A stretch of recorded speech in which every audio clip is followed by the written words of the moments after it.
σταμάτα ό,τι κάνεις. Νιώθεις ότι δεν προλαβαίνεις τίποτα και ότι οι κατασκευές είναι χάσιμο χρόνου?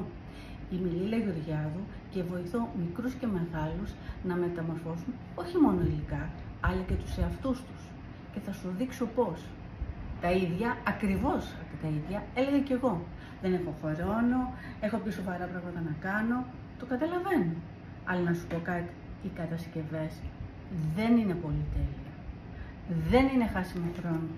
Αυτό εδώ το έφτιαξα σε 10 λεπτά, πραγματικά με το ρολόι. Οι κατασκευές είναι ανάσα.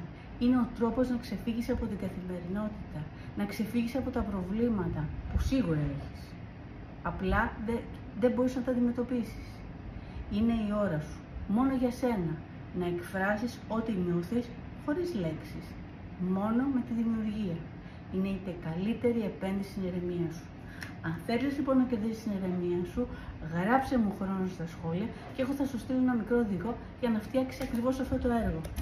Με το ρολόι, σε 10 λεπτά. Θυμήσου.